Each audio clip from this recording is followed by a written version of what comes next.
국회는 오늘 저녁 본회의를 열어 38조 원 규모의 3차 추경안을 처리할 예정입니다.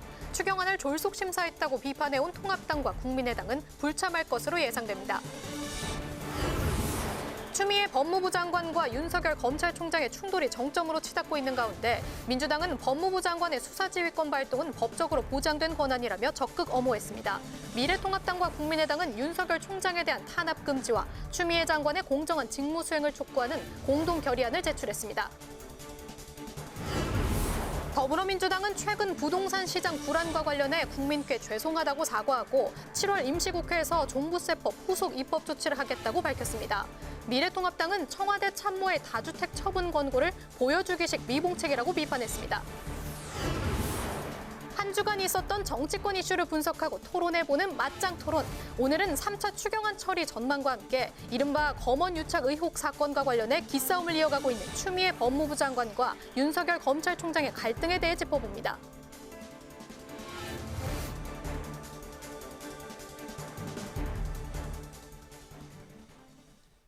안녕하십니까. 7월 3일 의정 종합뉴스 뉴스엔 시작하겠습니다. 국회는 오늘 저녁 본회의를 열어서 3차 추경안을 처리할 예정입니다. 코로나19에 대응하는 각종 예산과 청년층 지원 예산 등이 포함되어 있는데요. 자세한 소식 취재 기자 연결해서 알아보겠습니다. 네, 양윤선 기자. 네, 국회 의사당에 나와 있습니다. 네, 오늘 본회의에 부의할 3차 추경안 지금 예결위 전체회의에서 통과가 됐나요? 네, 당초 오후 5시 예결위 소위가 열리고 심사를 진행할 예정이었습니다. 5시 반에 예결위 전체 회의가 열릴 예정이었는데 실무 작업에 시간이 더 걸리고 있습니다. 예결위 전체 회의가 저녁 9시로 미뤄진 상태인데요. 심사 시간이 더 지연될 가능성도 있습니다. 국회 일정을 보이콧 중인 미래통합당은 오늘 본회의엔 불참할 예정입니다. 네, 그럼 이렇게 예결위가 늦춰진 거면 오늘 아예 본회의가 열리지 않을 수도 있겠네요. 네, 그렇습니다. 민주당 오영환 의원이 코로나19 확진자와 접촉한 사실이 확인됨에 따라 국회도 본회의 연기 여부를 검토하고 있는 것으로 전해졌습니다. 오 의원의 검사 결과가 나오면 확진자 발생 대응, 국회 운영 기준에 따라 본회의를 연기할 것으로 예상이 됩니다. 오 의원은 현재 결과를 기다리면서 자가 격리 중인데요. 오 의원이 국회에서 열린 2개의 토론회에 참석을 했고 이 자리에서 민주당 의원들과 접촉해 해당 의원들도 자가 격리에 들어갔습니다. 네, 오영환 의원의 코로나 지금 이제 검진 관계가 지금 본회의 연기까지 이어지고 있군요. 본회의가 이제 그대로 예정된다면 민주당의 지금 예상처럼 추경안이 통과가 될 텐데 추경 규모 또 구체적인 사업도 관심입니다. 네, 민주당이 구체적인 추경안 수치에 대해서는 말을 아꼈지만 정부가 당초 제출한 35조 원 선에서 확정이 될 것으로 알려졌습니다. 박홍근 민주당 예결위 간사가 오전 기자간담회에서 정부가 제출한 35조 3천억 원에서 다소 삭감될 것으로 보인다라고 설명을 했습니다.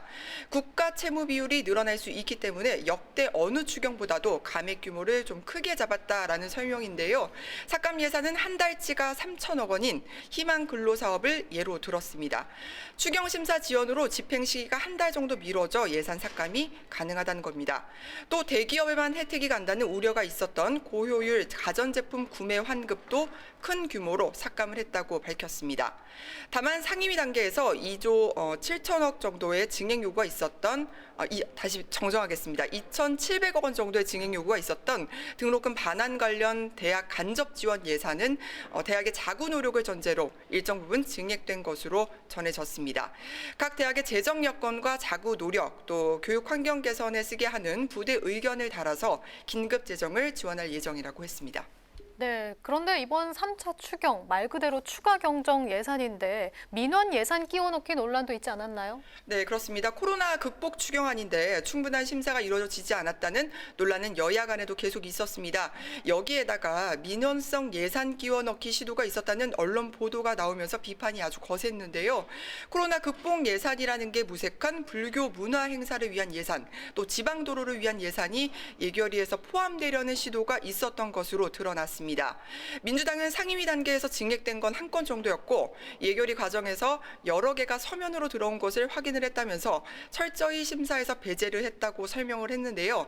통합당은 민주당의 단독 추경 심의를 졸속 심사라고 맹비난을 했습니다. 기재부 차관 출신인 통합당 류성걸, 송원석 그리고 추경호 의원은 기자회견에서 총체적 부실 추경으로 이해할 수도 용납할 수도 없다고 비판하기도 했습니다. 사실상 여당만이 심사에 참여해 책임도 오롯이 여당이 지게 된 상황인데요. 확정된 예산안이 예결위를 거치면서 발표가 되면 국민들의 검증이 이어질 것으로 보입니다. 지금까지 국회 의사당에서 전해드렸습니다. 국회방송 양윤선입니다. 추미애 법무장관과 윤석열 검찰총장의 갈등이 격화되고 있는 가운데 민주당 의원들은 수사지휘권을 발동한 추 장관을 응하면서 미래통합당의 탄핵소추 움직임을 비판했습니다. 미래통합당과 국민의당이 공동대응에 나섰는데 윤석열 총장을 탄압하지 말라면서 결의안을 제출했습니다. 김동길 기자의 보도입니다. 더불어민주당은 통합당이 추미애 장관의 탄핵을 거론한 데 대해 추 장관 엄호에 나섰습니다. 박주민 최고위원은 통합당이 이번 갈등의 본질이 검찰의 제 식구 감싸기 논란인 것을 모를 리가 없는데도 무리수를 두고 있다고 비판했습니다. 국회에서 통과도 어려운 탄핵을 이야기하시는 것은 오히려 국민의 검찰개혁 관련된 요구를 정쟁의 장으로 끌어들이는 행태라 생각됩니다. 윤호중 국회 법사위원장은 오늘 라디오 프로그램에 출연해 장관의 지위는 법적으로 보장돼 있는 권한을 행사하는 것이라고 말했습니다. 또 추 장관의 이번 수사권 지휘권 발동은 규정에 어긋나거나 과도하게 장관이 개입했다고 보기는 어렵다고 강조했습니다. 미래통합당과 국민의당은 윤석열 총장을 흔들지 말라며 공동 대응에 나섰습니다. 양당은 오늘 추 장관이 지휘권을 남용해 법치주의를 심각하게 훼손하고 있다며 윤석열 검찰총장 탄압 금지와 추미애 장관의 공정한 직무를 촉구하는 결의안을 공동 제출했습니다. 살아있는 권력의 수사를 방해하기 위해서 인사권한을 남용을 하고 있습니다. 또한 윤석열 검찰총장을 사퇴시키기 위해서 지휘 권한을 부당하게 확대 남용하고 있습니다.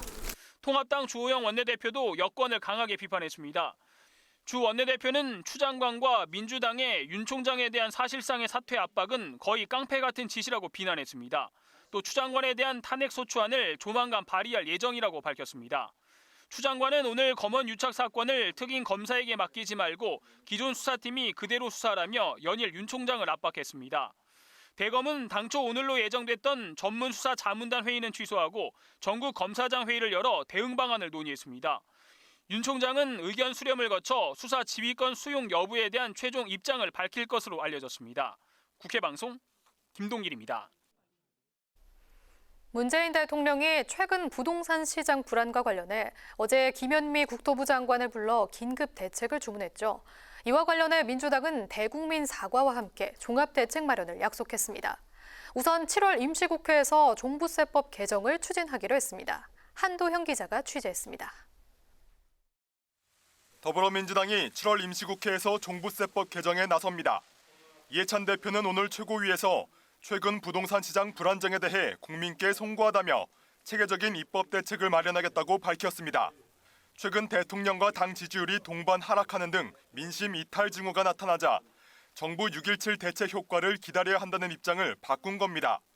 투기 대상으로 삼는 행태를 강력하게 규제하고 실수요자의 안정적 주거를 유지하는 것이 가장 필수적입니다. 문재인 대통령이 어제 최우선 입법과제로 추진하라고 지시한 만큼 정부는 당초 9월로 예정한 종부세법 개정안 제출을 이번 달로 앞당길 방침입니다. 핵심은 종부세율을 어떻게 설정하냐인데 정부가 지난해 12.16 대책에서 제시한 수준 혹은 이보다 조금 강화된 내용이 될 것으로 관측됩니다. 3주택 이상자나 조정 대상 지역 2주택자의 종부세율을 최고 0.8%포인트 이상, 1주택자는 최고 0.3%포인트 이상 올리고 기존 조정지역 2주택자는 세부담 상한을 300% 이상으로 늘리는 겁니다. 종부세법 개정안은 20대 국회에선 야당 반대로 처리가 불발됐지만 이번엔 여당이 과반을 넘긴 만큼 법안이 제출되면 통과까지 급물살을 탈 것으로 예상됩니다. 통합당은 여전히 반대 입장이 명확합니다. 강남 3구 통합당 의원들을 중심으로 이미 종부세 완화 법안을 국회에 제출해 놓은 상태입니다. 태영호 의원안은 1주택자를 종부세 과세 대상에서 제외하며 배현진 의원안은 종부세 부과 기준을 높여 대상자를 줄이는 내용입니다. 통합당은 또 오늘 논평을 통해 정부의 부동산 정책이 사상 누각이라며 대통령이 직접 총체적 실패를 인정하고 국민께 사과하라고 촉구했습니다. 경제정의 실천 시민연합도 성명을 내고 종부세 개정으론 집값을 잡기는커녕 거품만 키울 것이라고 비판했습니다. 국회방송 한두영입니다.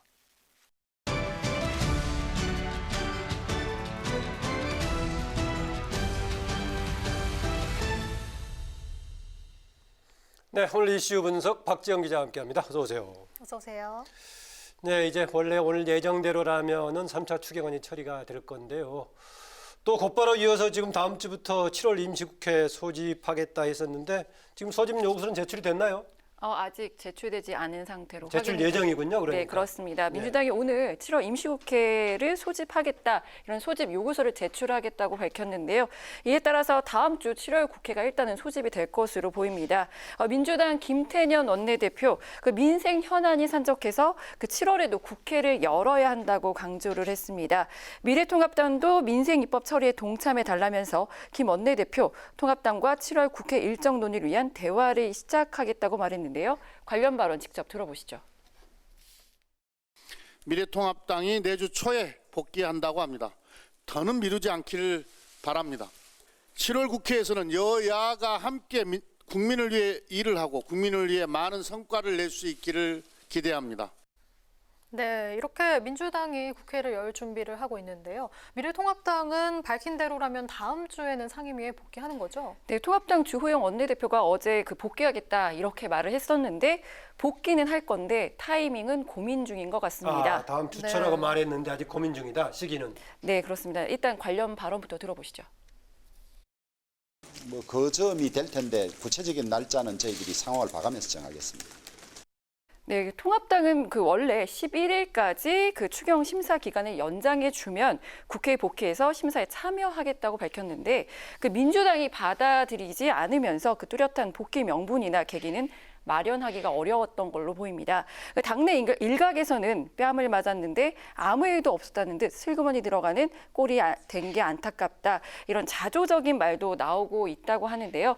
앞서 말씀드렸다시피 민주당 김태년 원내대표가 통합당과 논의를 시작하겠다고 밝힌 만큼 협상 결과도 지켜봐야 할 것 같습니다.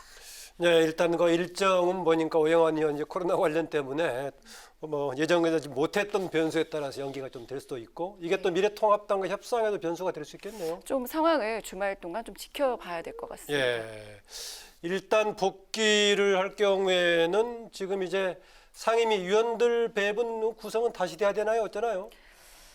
이제 일단은 통합당에서는 박병석 의장의 이 상임위 강제 배분을 받아들일 수 없다라고 사임계를 냈죠. 예. 네, 그렇기 때문에 일단은 조정을 하지 않을까 싶습니다. 예. 통합당 원내지도부 소속 의원들로부터 희망 상임위를 받아서 상임위 배정을 거의 마무리한 것으로 알려졌는데요.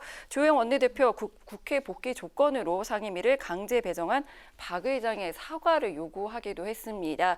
때문에 박 의장이 어떻게 지금 대응을 할지에도 좀 관심이 쏠리고 있는데요. 예. 지금 박 의장은 별다른 입장을 밝히지 않고 있지만 사보임 재배치와 관련해서 검토를 하고 있는 것으로 알려졌습니다.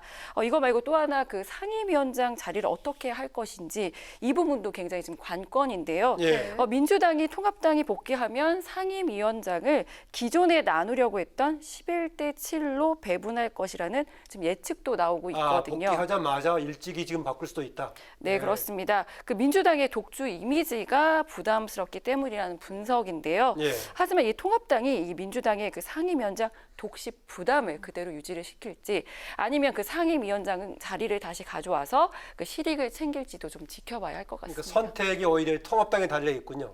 제 호응할지 생각에는 그대로 갈지. 네, 좀 전략을 좀 고민하지 않을까 싶습니다. 네. 그런데 이 7월 국회가 열려도 여야가 충돌할 사안이 많은 것 같은데요. 어떤 쟁점들이 있을까요? 네, 7월 국회 쟁점 다들 예상하실 겁니다. 공수처 출범을 둘러싸고 가장 큰 게 공수처. 네, 여야가 관련이죠. 첨예하게 대립을 할 것으로 예상이 되는데요. 공수처법에 명시된 출범 시함이 15일 아니겠습니까? 민주당은 공수처장 임명을 위해 후보 추천을 서두르겠다는 입장인 반면에 통합당은 공수처법 자체가 위헌이다 이렇게 주장을 하고 있는데요. 민주당 소속의 윤호중 법사위원장 야당 압박 카드를 꺼내들었습니다. 한 라디오 방송에 출연해서 어제도 그렇고 그렇고 오늘도 그랬는데요. 야당에게 공수처장 후보 추천위원 추천을 요청은 계속하지만 마냥 기다리지는 않겠다고 말을 했습니다. 야당이 협조하지 않으면 공수처법을 개정해서라도 진행할 것이라고 으름장을 놓은 건데요. 하지만 통합당이 당장 그 공수처 설치에 협조할 가능성은 낮아 보입니다. 통합당이 공수처법과 관련해 그 헌법재판소에 지금 2건의 헌법소원을 제기해 놓은 상태인데요. 이 결과를 보고 그 전략을 세울 것이라는 관측이 나오고 있습니다. 만약에 통합당이 원하는 대로 결과가 나오지 않는다면 통합당 입장에서는 공수처장 그 후보 추천위원을 추천한 이후에 통합당이 원하는 후보를 관철시키는데 주력할 가능성이 커 보입니다. 네, 지금 부동산 정책도 뜨거운 이슈입니다. 사실 민생 관련해서는 가장 지금 핵심적인 쟁점이라고 볼 수 있겠죠. 청와대에서 지금 상황을 심각하게 받아들이고 있는 것 같던데요. 이 부분도 7월 국회에서 논의가 되겠죠?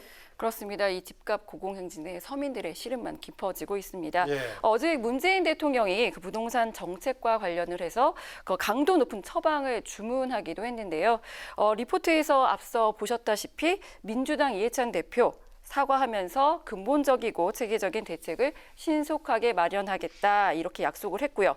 김태년 원내대표도 투기의 물결이 완전히 꺼질 때까지 모든 정책 수단을 동원할 것이라며 7월 국회에서 부동산세법 등의 손질을 예고를 했습니다. 예. 반면에 통합당은 정부의 부동산 정책을 허수아비 공연불이다. 모래에 싼 사상 누각이라고 맹비난을 퍼붓는데요. 부동산 정책과 관련해서도 여야가 입장차를 보이고 있는 만큼 논의 과정에서 상당한 진통이 예상이 됩니다. 이 밖에 이견을 보이고 있는 여러 현안들, 관련 입법들이 있는데요. 민주당이 추진하는 일하는 국회법, 대북전단 살포금지법, 또 윤미향 의원 의혹 관련 국정조사 등을 두고도 여야가 첨예하게 7월 국회에서 대립할 것으로 예상이 됩니다. 네, 이슈 분석 박지영 기자 수고했습니다. 네, 오늘 국회에선 이정석 전 통일부 장관 초청 강연이 열렸었는데요. 이 전 장관은 북미가 합의 이행 능력이 있을 때, 그래서 오는 11월 미국 대선 전에 만나야 한다고 주장했습니다. 보도에 임채원 기자입니다. 이종석 전 통일부 장관은 북한이 공동연락사무소를 폭파한 건 우리가 북한과의 합의를 지키지 않았기 때문이라고 주장했습니다.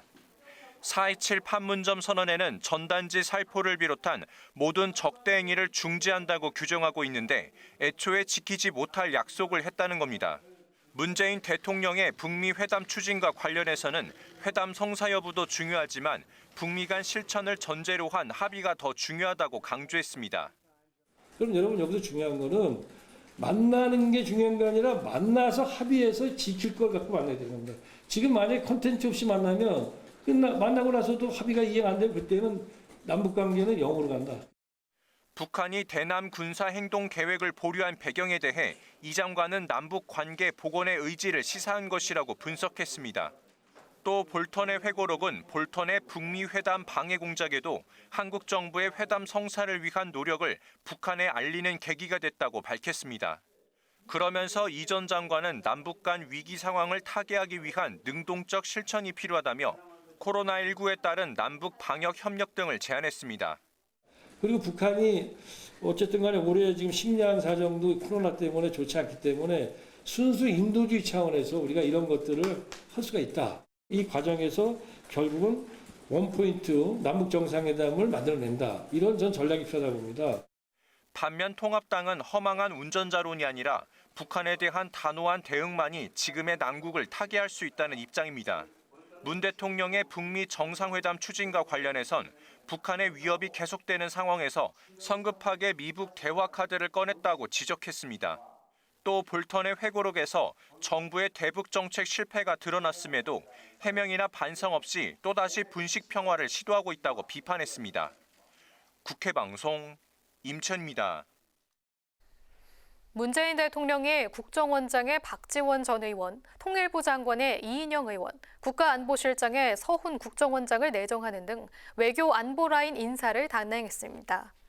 박지원 국정원장 내정자는 앞으로 정치에 개입하지 않고 국정원 본연의 임무와 개혁에 매진하겠다고 밝혔고, 이인영 통일부 장관 내정자는 남북 대화를 복원하고 평화를 위한 노돛돌 하나는 착실하게 놓겠다고 말했습니다.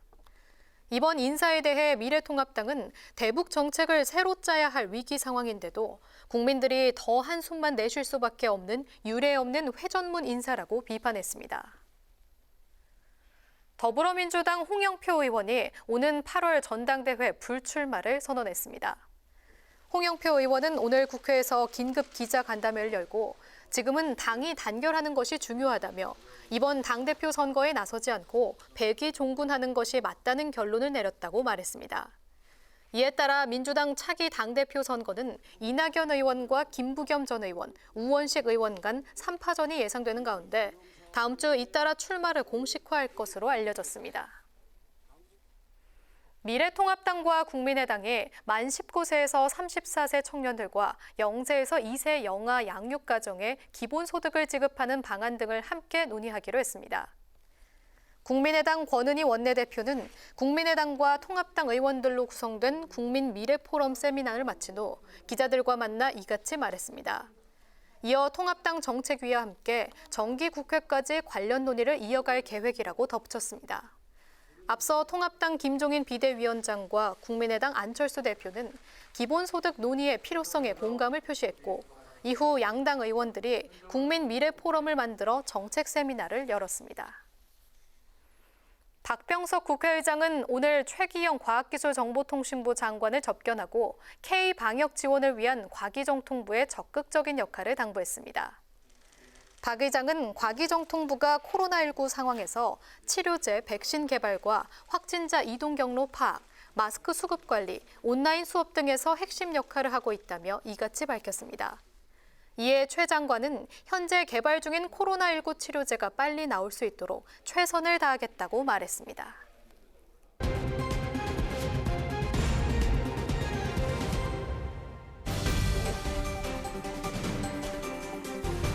사람들의 시선을 끈 정치 뉴스, 오늘의 정치톡 시간입니다.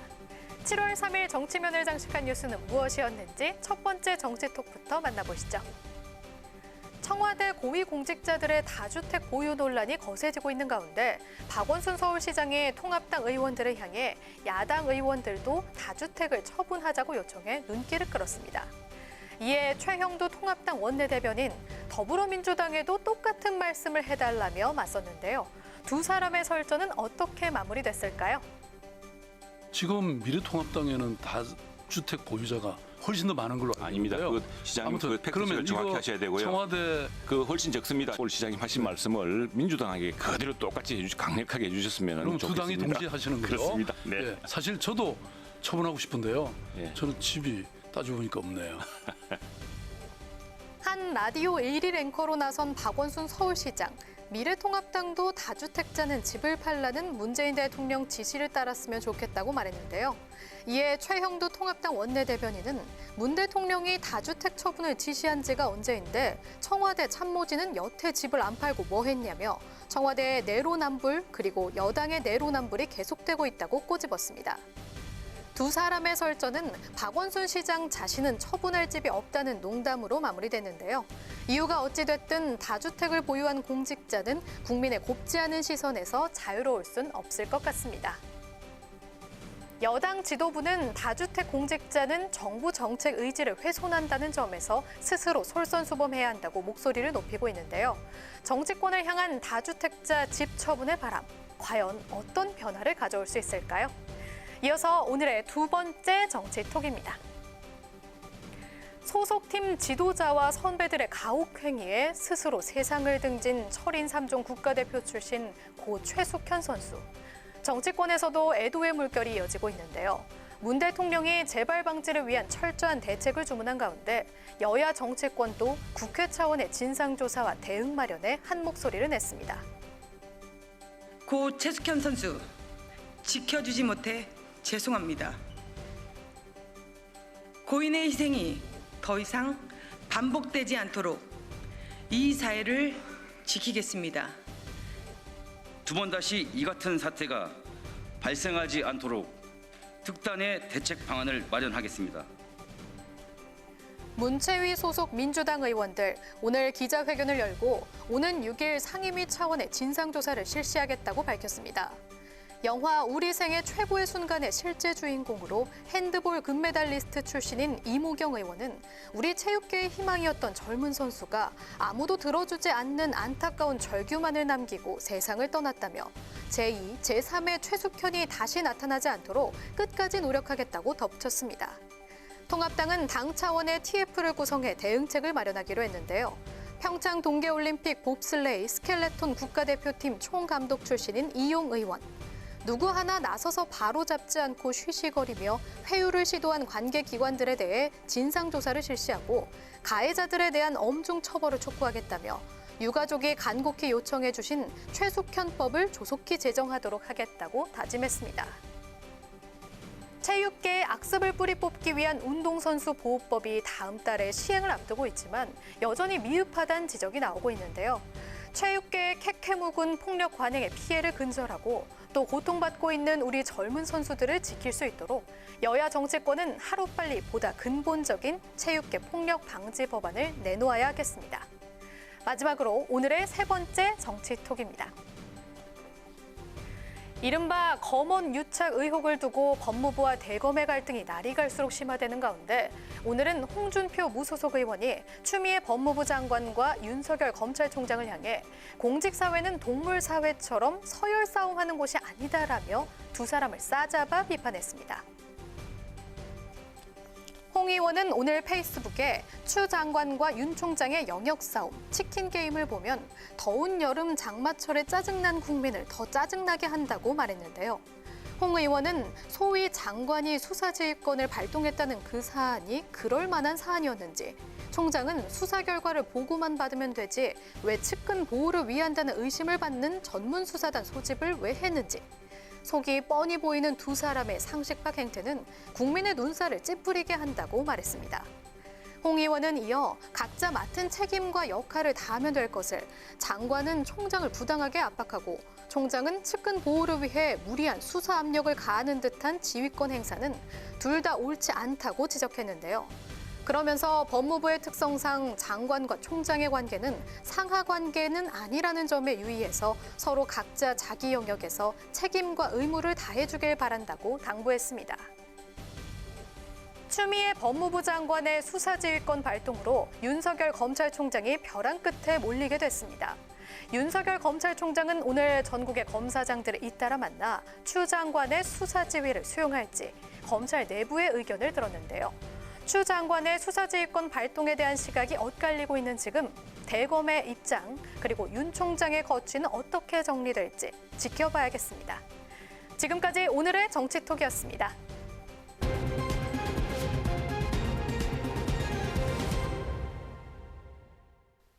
네, 이번 순서는 한 주간의 정치권 이슈에 대해서 뜨겁게 토론해보는 뉴스엔의 맞짱 토론입니다. 날카로운 분석과 토론으로 정치 현안을 정리해 주실 두 분이시죠. 김경진, 이상일 전 의원 두 분 나오셨습니다. 어서 오십시오. 어서 오세요. 네, 아무래도 오늘 낮에 있었던 전격적으로 이루어진 청와대 외교 안보라인 인사부터 좀 얘기해보죠. 기존에 있던 분들 재배치가 있었고 박지원 의원이 국정원장으로 지금 내정된 것, 이영영 통일부 장관이 이렇게 가시한 건데요. 오늘 인사 전반적으로 어떻게 보십니까? 큰 틀에서는 무난한 인사다 이렇게 보고 있고요. 대통령께서 지금까지 추진해왔던 정책 기조를 그대로 가지고 가겠다. 그리고 앞으로 그 방향을 좀 더 강화하겠다라는 것. 그다음에 사람들 인적 구성의 틀도 가급적이면 바꾸지 않겠다. 아하. 그래서 대북 정책 라인이라든지 이쪽에 연결되는 라인들도 가급적이면 그대로 다시 활용을 하겠다. 이런 뜻으로 읽히고요. 조금 이제 특이했던 부분들이 이제 박지원 전 의원 지금 이 국정원장 발탁한 부분인데 예. 국회 정보위원회에서 3번을 이렇게 같이 정보위원으로 활동을 하셨던 적도 있고 예. 또 김대중 대통령 도와서 남북관계 협상 여러 차례 했기 때문에 네, 특사 역할을 많이 했죠. 예. 그래서 사실은 그런 의미에서 전문성도 높이 평가를 해서 그래서 발탁을 하신 것 같습니다. 무난하다, 현상유지다. 거기다 이제 박지원 전 의원 발탁 정도면 좀 새롭게 볼 수 있다라고 얘기합니다. 저는 좀 달리 봅니다. 예. 이 대통령의 인재풀의 부족, 또 상상력의 부족, 이거를 그대로 보여준 인사다. 그러니까 우리가 지켜봐야 되겠죠. 앞으로 저 팀이 어떤 성과를 내느냐. 그러니까 성과를 올해 연말쯤 가서 정말 남북 관계를 완전히 지금과 달리 개선을 하고 예. 국민이 평가할 만한 성과를 낸다면 오늘의 제 인색한 평가가 잘못됐다고 할 수 있겠지만 저는 그다지 성과를 낼 것 같지 않다 이런 생각이 듭니다. 지금은 대북 정책의 변화를 한번 줄 때라고 볼 수 있습니다. 그동안에 추진해왔던 정책이 제대로 된 성과를 보지 못했기 때문에 대통령이 변화도 줄 수 있는데 지금 대북 정책을 그대로 유지하겠다라는 그 뜻이거든요. 그러면 과연 연말에 가서 성과가 나올까 이런 의문이 드는데 성과가 없다면 저 인사는 하나만한 인사다. 결국은 네. 그나물의 그 밥인 인사일 수도 있다. 저는 이런 생각이 듭니다. 그리고 지금 이번에 임명된 분들이요, 지명된 분들이 생각이 거의 코드가 같습니다. 그렇기 때문에 다른 어떤 이 방법을 모색할 가능성은 없다. 그러니까 그분들은 일종의 나름대로의 대북에 대해서 확증 편향 같은 생각을 가지고 있기 때문에 그분들이 추진할 정책에 우리는 어떤 새로운 변화를 느낄 수 없다면 북한도 예측 가능하단 말이죠. 그럼 오히려 북한이 저분들을 더 다루기가 쉬울 수도 있겠다 이런 생각이 듭니다. 예, 특히 대북 정책 관련해서는 뭔가 새로운 발상이 필요한 시점이다라고 지금 이 의원은 보고 있는데 그런 것이 전혀 반영이 안 됐다는 점에서 아쉽다라고 보고 있습니다. 근데 큰 틀에서 보면 대통령께서 남북 평화 협력의 어떤 이런 방향성과 기조 철학을 가지고 가는 것 이거는 어떻게 보면 소소한 국면에서 이제 갈등이 다시 재현될 수도 있고 이러지만 큰 틀의 어떤 원칙과 방향성은 대단히 맞는 거고요. 사실은 지금 이 시기가 성과를 내기는 그렇게 쉽지 않은 국면입니다. 그러니까 미국 대통령 선거를 앞두고 있고 북한에서도 사실 미국 대통령 선거 다음번에 누가 될 것인가 이 부분에 가장 이제 유심히 바라보고 있으면서 상황 관리를 하고 있는 이런 상황들이거든요. 그리고 최근에 이제 개성 남북 이제 공동 연락사무소 이제 폭파가 되면서 사실은 대한민국 내에서도 대북 정책을 적극적으로 추진하기에는 이 국민들의 지지라든지 이런 것들이 조금 과거보다는 이 지지도가 낮다 보니까 그렇게 쉽지 않은 상황이어서 현재로서는 갈등 관리를 적절하게 하고 상황이 더 나빠지지 않게 그리고 미국 대통령 선거가 끝나면 좋아질 수 있는 또 북한과 미국 사이에 적극적인 뭔가 대화의 토대를 마련할 수 있는 그 기틀을 마련하는 어떤 물밑 대화를 계속해서 하면 제가 볼 때는 최선의 어떤 역할을 다하는 팀이 되지 않을까 저는 그렇게 보고 있고요. 그런 관점에서 보면 기존에 하고 있던 분들 그리고 북한과 대화가 될 수 있는 이런 사람들 위주로 해가지고 계속해서 팀을 짜가지고 간다고 하는 것이 대통령 입장에서는 지극히 당연한 선택이다 저는 그렇게 봅니다. 이 남북 평화 협력 사실은 말 자체는 매우 좋습니다. 그런데 내용이라는 것이 중요하다고 봅니다. 그러니까 우리가 진정한 평화를 정말 이루기 위해서는 북한의 핵무기 비핵화를 해야 되는 상황인데 핵무기를 폐기해야 되는데 그런 쪽에 정말 손톱만큼의 진전도 없었단 말이죠. 그거를 해내지 못한 팀들이 다 그대로 남았어요. 이름만 바꿨단 말이죠. 그러니까 미래통합당은 돌려막기 회전문 인사 이렇게 하는데 이번에 뭐 새로 두 사람이 새로 가세하지 않았습니까? 뭐 사실은 그렇죠. 박지원, 이인영 뭐 두 분이 가세됐지만 이인영이라는 분이 글쎄요. 저는 대북 전문가라고 할 수 있는지 모르겠어요. 뭐 전대협 의장으로서 과거 학생운동권 했고 국회의원 하면서 외통위에서 얼마나 활동했는지 모르지만 우리 국민들이 전문가라고 볼 수 있겠습니까? 그런 이인영, 뭐 통일부 장관의 역할에 또 운신의 폭에 충분한 제약도 있다. 김현철 전 통일부 장관이나 이인영이나 크게 뭐가 다를까? 저는 이런 생각까지 들고요. 예. 박지원 국정원장, 뭐 북한에 대해서 저는 전문성을 인정합니다. 경험도 있고 그러나 이분이 오늘 이야기했지 않습니까? 대통령에게 충성하겠다. 그러니까 본인이 어떤 창조적인 발상을 통해서 현재 교착 국면을 돌파해 나갈 가능성은 없다. 그러니까 우리 국민이 기대하는 북한의 핵 문제에 있어서 어떤 진전, 그걸 통해서 한반도에 정말 진정한 평화 분위기 조성 이런 거에 대해서는 저는 기대 난망이다 이런 생각이 예. 듭니다. 네. 그래도 오늘 출발했으니까 조금 후하게 점수 좀 주시죠. 네. 이제 어떻게 할지는 또 몇 달간 지켜보긴 해야 되겠는데 네. 어쨌든 오늘 이제 지명이 됐으니까 잘 하시기를 기대해 보겠습니다. 네. 청문 과정을 또 봐야지. 예. 네, 그럼 이제 우리 3차 추경안에 대해서 좀 이야기 나눠보도록 하겠습니다. 오늘 본회의가 열릴지 아직 모르겠긴 하지만 어쨌든 예정에 있거든요. 네. 그래서 본회의가 열려서 3차 추경을 처리할 예정인데 이게 속전속결로 처리를 해서 졸속 심사다 이런 우려가 나오고 있는데 어떻게 보시나요? 조금 아쉽기는 해요.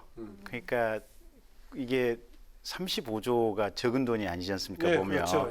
예. 예, 거기다가 민주당 일부에서는 또 한 3조 좀 더 증액을 하려다가 사실은 그랬죠. 이제 멈춰 있는 예. 삭감을 했죠. 뭐 이런 네. 상황이었기는 한데 이게 35조 그 중에 빚내서 하는 예산이 지금 24조 정도 되거든요. 보면.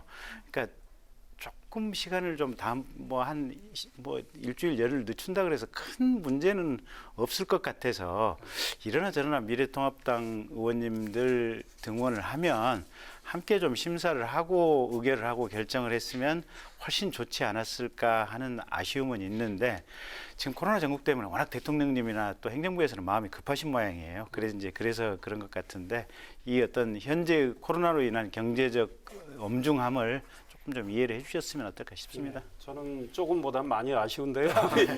김 의원님이 아주 말씀 잘하셨는데 지금 오늘 7월 3일로 대통령이 사실 시한을 못 박다시피 했는데 그걸 맞추느라고 불과 6월 나흘 시작한 동안 임시국회 마무리하자 그렇습니다. 이렇게 한 거죠. 예. 심사 기간 불과 나흘이었어요. 우리가 다 압니다. 뭐 과기정 방통위에서는 7분 만에 정부 원안 그대로 심사를 끝내버렸단 말이죠. 여가위는 9분 만에 끝냈어요. 그 전에 비공식적으로 많이 검토했다라고 그건 얘기하는데 김태년 원내대표 주장이고 그렇게 보지 않으시는군요. 네. 뭐 산업자원통상위원회에서는 2조 한 2천억 이상 증액을 해놓고 1시간 반 심의를 했습니다. 그래서 누가 봐도 날림이고 정의당 의원들조차 이거는 무심사다. 의미가 없다 해서 그냥 자리 박차고 나왔잖아요. 그런데 미래통합당이 심사 기간을 좀 더 주어서 처리 시한을 11일로 연장을 뭐 해달라고 이야기하지 않았습니까? 그러면 우리 들어가서 같이 심사를 하겠다고 했는데 오늘 처리 안 하면 뭐 이 나라가 절단 나는 것처럼 그거조차 받아주질 않는 저 민주당의 마음밭에 저 바늘 하나 꽂을 정도 그 여유도 없는 저 옹졸함. 이거는 꼭 지적을 해야 되고요. 네. 국민들이 아마 다 보셨을 거예요. 이렇게 날림 심사를 우리 국민 세금을 쓰고 있는데 이렇게 해서 이제 추경안을 처리했다고 가정을 해봐요. 그런데 작년에 추경안을 편성을 해서 작년에 안 쓴 돈이 8,500억 원이나 됩니다. 14% 이상을 안 썼어요. 그 지금 35조를 편성을 해가지고 이 코로나19 때문에 경제 상황, 민생이 심각하니까 빨리 편성을 해야 된다 해서 했는데 처리 제대로 안 쓰는 돈 예. 얼마인지 올 연말에 꼭 따져봐야 되겠다. 예. 그리고 1, 2차 추경을 해놓고 나서 안 쓴 돈도 많아요. 지금 집행 안 된 것도 뭐 그 집행률이 어떤 항목에 따라서는 1, 2%밖에 안 되는 것도 많아요. 이렇게 국회에서 졸속으로 하면 되느냐. 이 문제의식은 충분히 가져야 된다. 이런 예, 생각입니다. 그렇다면은 그런 비판 의식을 특히 통합당이 가지고 있었다면은 어쨌든 간에 참여해가지고 논의 과정에서 이렇게 체크하고 했어야 되는데 미래통합당은 사실은 참여하고 싶어서 조금 심사 기간을 좀 충분히 달라고 했던 거 심사 기간 아니겠습니까? 11일도 확정을 못하고 뭐 우왕좌왕하고 있어가지고 그대로 진행했다고 이야기를 하는데 했죠. 11일로 연장을 해준다면 우리 들어가서 심사하겠다 그랬는데 민주당이 뭐 필요 없어 이런 반응이었고요. 오늘 예결위원장 민주당 예결위원장 이야기했지 않습니까? 야당이 없으니까 더 잘 되고 있다는 식으로 이야기하는 건 정말 야당에 대한 존중을 조금 더 하지 않는다. 굉장히 옹졸한 태도다 이런 지적하고 싶습니다. 근데 또 거꾸로 보면 가령 11일까지의 기간을 요구를 했는데 이게 안 받아들여졌다고 하더라도 그렇더라도 야당 특히 국회의원의 입장에서는 이게 헌법상의 책무 아니겠습니까? 네. 당연히 들어와서 날짜가 하루가 됐든 이틀이 됐든 3일이 됐든 문제를 지적하고 거기에 대해서 이의제기할 거 이의제기하고 정확하게 얘기를 했어야죠. 근데 사실은 예결위원도 아직은 지금 당내에 확정이 돼 있나 모르겠습니다. 그러니까 당 내부에서 지금까지 이제 어떻게 보면 개원 협상 과정에서 서운한 점들이 분명히 있기는 있을 겁니다. 그래서 그 서운한 점을 밖으로 표시해야 될 필요성도 이제 뭐 이해를 못할 바는 아닌데 그래도 이 35조라고 하는 예산이 적지가 않으니 하루가 됐든 이틀이든 반드시 들어왔어야 되는데 안 들어오면서 이 말씀을 하시는 국민을 거는 위해서도 그렇고 전략적으로도 들어갔은 게 적절했다라고 보는 그렇죠. 거군요. 예. 뭐 그렇게 말씀하실 수도 있다고 봅니다. 그런데 지금 심사하는 과정을 국민들이 보셨지 않습니까? 아니 오죽하면 정의당 의원이 들어갔다가 이거는 말도 안 되는 날림 심사다라면서 의미가 없다고 자리를 떠나겠습니까? 이렇게 민주당이 하고 있는 걸 우리 국민들이 다 알고 있는데 게다가 야당이 11일까지 좀 연장하면 아니 그 사이에 무슨 정말 천재지변이 나지 않는 한 문제 없는 거 아닙니까? 그러면 심사 같이 좀 하자.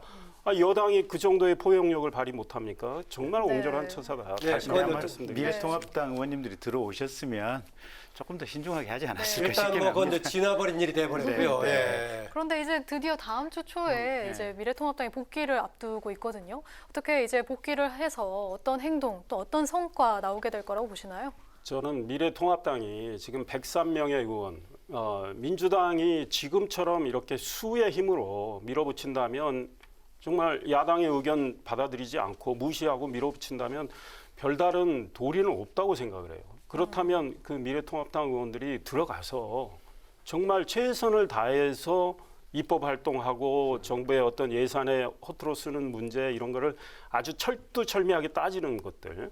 그다음에 민주당이 여러 가지 정책들을 밀어붙일 때 그게 정말 법률적으로 위반이 없는지 이걸 공부를 더 많이 해야 되겠다 이런 생각이 들어요. 그러니까 노무현 정부 때 당시 노무현 대통령이 헌법재판소장 임명 과정에서 전효숙 헌법재판관 그분을 사임을 하도록 했다가 헌법재판소장으로 임명을 하려고 했잖아요. 네, 조순영 의원이 예.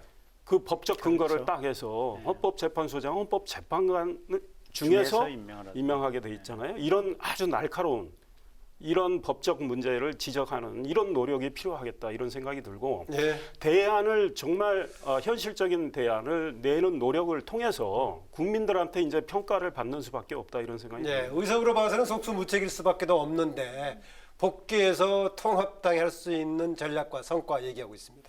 그러니까 방금 말씀이 정확하신 게 실제로 이제 국회가 소위 단위로 많이 돌아가지 않습니까? 보면 법안 소위, 뭐 예산 소위 이렇게 소위 단위로 돌아가는데 소위가 실제 운영은 거의 만장일치 비슷하게 하고 있거든요. 그래서 어느 의원이건 아무리 소수당이나 무소속의 의원이라고 할지라도 합리적이고 정확한 의견 지적을 하고 공무원 그 해당 부처의 공무원들도 그 의견이 상당히 참작할 만하다고 하면 거의 그 의견이 받아들여지는 것이 또 국회의 어떤 내부적인 분위기이기도 하거든요. 그래서 정말 제대로 된 어떤 사안에 대한 분석들 그리고 대안 제시 이런 부분들을 잘 하게 된다면 아마 국민들이 미래통합당에 대해서도 긍정적인 평가를 하지 않겠습니까? 네, 추미애 장관과 윤석열 총장 간의 갈등, 추미애 장관과 또 여권의 일부도 같이 가세한 갈등이 되겠는데 이게 계속되고 깊어지고 있습니다. 이제 수사지휘권 칼을 빼들었었는데요. 이제 또 오늘 지금 윤 총장은 이제 대응 회의를 하고 있는데 결과를 어떻게 발표할지 두고 봐야겠습니다. 지금 어떻게 보십니까? 수사지휘권 발동 필요한 시점에 했다라고 보십니까? 또 내용은 또 그 취지에 8조 취지에 맞다고 보시는지요? 그러니까 일단 첫째 일련의 흐름이나 분위기나 태도 자세 이런 걸 가지고 본다면 추미애 장관이 사실은 그때 민주당 초선 의원 연찬에 오셔가지고 검찰총장에 대해서 거칠은 언어와 단어를 쓰면서 비판을 하셨잖아요. 찍어가면서. 그리고 나서 이제 그 직후에 사실은 수사지휘권 발동이 되면서 이게 공식적인 어떤 권한 행사라기보다도 뭔가 좀 사적인 뜻이 들어있는 이런 느낌들을 일반적인 국민들이 좀 받게 하는 측면들이 있어서 첫째는 추미애 법무부 장관이 지금부터 조금 권한 행사를 좀 절제하면서 하셨으면 좋겠다. 이제 이런 측면이 하나가 있고요. 장관의 절제된 권한 행사가 앞으로 필요하고 그게 만약에 지금과 같은 방식으로 계속해서 추미애 장관께서 하신다면 이건 민주당이나 대통령께도 상당한 정무적인 부담이 될 것이다. 저는 이렇게 보고 있고요. 혹시 김경진 전 의원이 검사 출신이어서 뭐 그럴 수도 있습니다. 아무래도 제 친정이 검찰이고 네. 그 고생하면서 열심히 일하는 후배 검사들의 모습이 머릿속에 항상 있으니까요. 네. 뭐 그럴 수도 있는데 어쨌든 전직 의원의 정치인의 관점에서 보더라도 이제 그런 생각이 하나가 들고요. 윤석열 총장 입장에서는 어쨌든 법무부 장관이 법의 근거, 구체적인 근거를 가지고 수사 지휘를 했으면 사실은 받아들이는 것이 어떨까. 아무리 본인 판단에 한동훈 검사장이 죄가 안 되는 요소가 많이 있다고 하더라도 그렇더라도 이건 받아들이고 수사팀에게 좀 맡겨주는 것이 어떨까. 네. 그래서 장관은 장관대로 조금 자제하고 절제하시고 총장은 총장대로 좀 절제하셨으면 어떨까 싶습니다. 네, 이상일 전에 어떻게 보십니까? 이 법무부 장관이 가지고 있는 그 수사 지휘권 발동, 그거는 법적인 권한인 건 맞지만 네. 그동안 2005년에 한번 썼고 안 쓰고 있잖아요. 근데 지금 추미애 장관이 뭐 보기에 따라서는 이번에 한 번, 아니면 그 전에 한명숙 전 총리 위증교사 의혹 관련해서 검찰 수사, 네. 이것도 지휘권 발동이라고 볼 지휘권 수는 발동인지 있는데 아닌지 애매합니다. 예, 좀 애매하죠. 예. 이거를 안 쓰는 까닭은 뭡니까? 일본도 이거 갖고 있는데 1954년에 한번 쓰고 안 썼어요. 그 당시 법무부 장관 그거 썼다가 물러났습니다. 아하. 역풍 엄청 맞았어요. 왜냐? 검찰이 사건을 수사하는데 그 중립적이고 독립적으로 권력 의식하지 말고 철저히 수사하라고 해서 안 쓰는 거거든요. 그런데 지금 남발을 하고 있는 느낌을 준단 말이죠. 그러니까 우리 김 의원님 적절히 지적 잘하셨지만 추 장관이 지금 너무 오버하고 있는 거예요. 그게 결국은 대통령이나 민주당의 누가 되는 거죠. 이제 이런 이야기까지 나오잖아요. 대통령이 묵인하고 있는 거 아니냐. 그러면 대통령이 추미애 장관이냐 윤석열 총장이냐 대통령이 선택을 해야 될 때가 아니냐. 대통령이 윤석열 총장 못마땅하게 생각한다면 해임을 해라 이런 목소리까지 나온단 말이죠. 그러니까 대통령이 추미애 장관 수사지휘권 발동으로 인해서 압박을 지금 받게 되는 형국까지 왔어요. 저는 추 장관이 굉장히 부적절하다. 저는 이런 생각을 하고 네.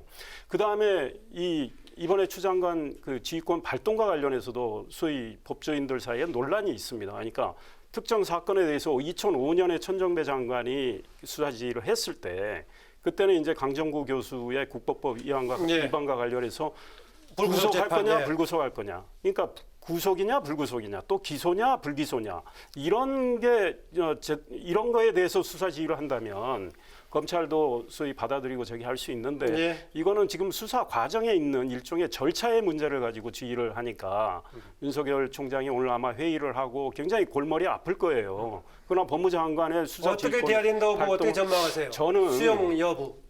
오늘 고검장, 지검장들 의견을 많이 듣겠죠. 그러나 또 법무부 장관의 권한 발동이니까 무시할 수는 없겠다 이런 생각이 들어요. 예. 저는 그거를 수용하되 윤석열 총장이 2005년과는 달리 그 당시 김정빈 검찰총장은 검찰 독립을 위해서 자기가 매풍을 막지 못했기 때문에 물러났지만 저는 물러날 이유는 없다.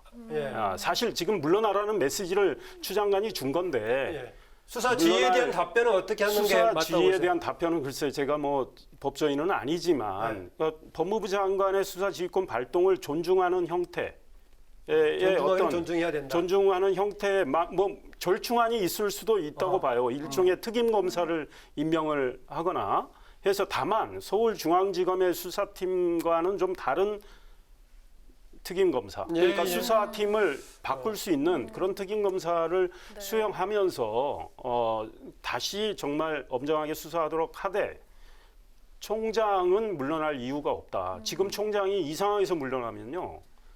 우리 검찰 독립 무너집니다. 저는 그런 생각합니다. 앞으로 검찰은 권력의 눈치를 볼 수밖에 없는 이런 상황이 전개될 것 같아서 그렇다면 추미애 장관이 윤석열 총장 검찰에 이런 이야기 했죠.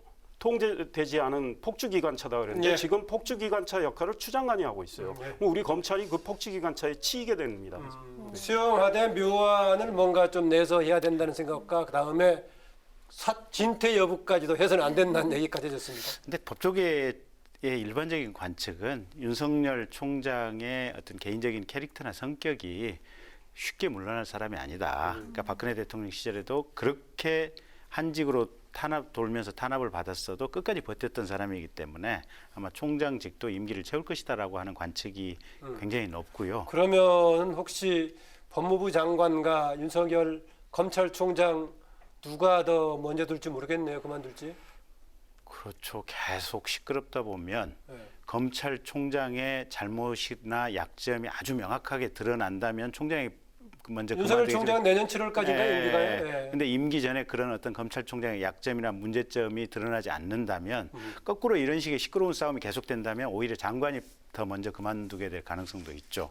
네. 근데 어쨌든 네. 이제 이 상황과 관련해 가지고 장관 지위를 수용하느냐 이 부분을 가지고 오늘 검사장 회의가 아마 릴레이로 계속해서 있는 모양이에요. 네. 있는 모양이고 아까 그 묘한 어떤 생각하십니까? 절충 방법. 그것도 괜찮을 것 같아요. 그러니까 법무부 장관하고 총장하고 만나서 사실은 두 분 다 양해할 만한 객관적이고 중립적인 검사를 찾아서 그분에게 특임검사 역할, 수사를 맡기고 마지막 최종 수사 결과만 총장, 장관에게 보고해라.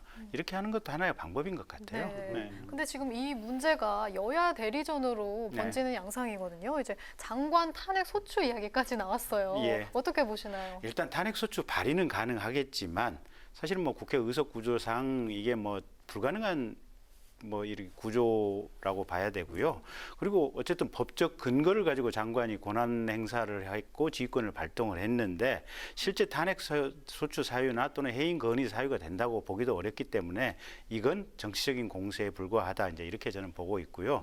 그래서 사실은 이 사태에 관해서는 정치적인 공세라고 한다면 그 말이 그 언론과 국민들에게 어느 정도 먹혀 들어갈 거라고 보시면 어떻습니까? 그러니까 이제 여러 가지 다양한 시각들이 있는 것 같아요. 오늘 여론조사 보면 추 장관이 잘했다, 무슨 네. 법무부 총장이 나왔죠. 잘했다를 가지고 이 수치 조사를 했는데 사실은 제가 그런 여론조사 보면서 우습더라고요. 네. 우스운데 국민들은 우스우면서도 굉장히 마음 한구석이 불편하고 불안한 거예요. 보면 국가기관의 수장들끼리 저렇게 싸움을 하나. 이건 나라가 속된 말로 개판으로 가고 있다. 이런 느낌들이 들어서 네. 그래서 이 문제는 장관도 절제해야 되고 총장도 절제를 해야 되고 여당도 절제를 해야 되고 야당도 절제를 해야 되고 우리 모두가 좀 절제를 해야만 좀 조용하고 국민들의 마음이 편안해질 것 같습니다. 네.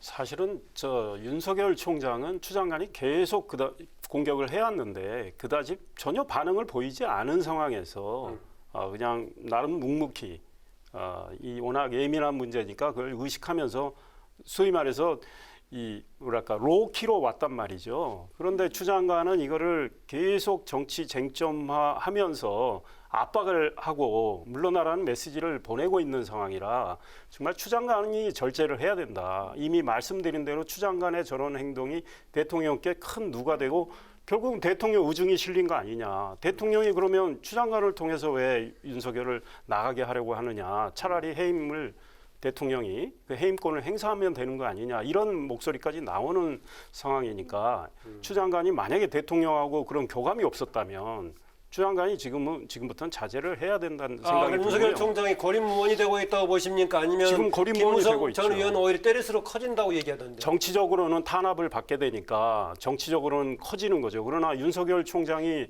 앞으로 정치적 행보를 할지 안 할지 우리가 알 수가 없는 거고. 예. 그런데 추 장관은 자꾸 이걸 감정풀이 하듯이 윤석열 검찰을 때리고 있는 형국이고 이미 추 장관은 장관 임명되면서부터 그 역할을 하려고 해서 공개적으로 이야기했고 지난 1월에 검찰에 대한 1, 2차 인사 우리 내용을 보면 윤석열 사단을 다 공중분해시켰지 않습니까? 그 연장선에서 계속 윤석열 물러나라고 하는데 우리 국민들 아까 여론조사 말씀하셨지만 추 장관이 좀 지나치다 쪽이 많아요. 여론이. 그러니까 그걸 의식해야 된다. 이런 김현정이 짧게 듣고 마무리하겠습니다. 그러니까 아까 말씀드린 대로 총장의 성품이 굉장히 독특하신 면이 좀 있어서 제가 볼 때는 절대로 물러나지 않습니다. 그래서 이 문제를 가지고 계속해서 논란과 어떤 뭐가 되면 될수록 김의원이 총장이라면 물러나겠습니까? 안 하겠습니까? 저도 안 물러나죠. 저도 안 물러나요. 예. 그래서 이게 여권에서도 사실은 이게 정무적인 리스크 관리도 해야 될 필요성도 있고 그래서 이 문제는 밑으로 들어가면 들어갈수록 좋고 조용해지면 조용해질수록 좋다. 문제가 커진다 그래서 절대로 해결 안 됩니다. 네, 오늘 두 말씀 여기까지 듣겠습니다. 고맙습니다. 네, 지금까지 김경진, 이상일 전 두 의원과 함께했습니다. 주말인 내일 전국이 대체로 맑은 가운데 30도 안팎의 찜통더위가 찾아오겠습니다. 자외선 지수도 전국적으로 매우 높음에서 위험 수준까지 치솟겠는데요. 일요일에는 다시 제주와 남해안 지역부터 장맛비가 시작돼 다음 주엔 비가 자주 내릴 것으로 예상됩니다. 네, 오늘 뉴스는 여기까지입니다. 휴가 간 강아랑 앵커를 대신해서 지난주 목요일부터 오늘까지 옆에 있는 맹수지 아나운서가 저와 그동안 함께했습니다. 고맙습니다. 감사합니다. 또 늘 수고하는 제작팀과 수호팀에게도 고맙다는 인사드리고요. 편안한 주말 보내시고요. 다음 주에 뵙겠습니다. 시청자 여러분 고맙습니다.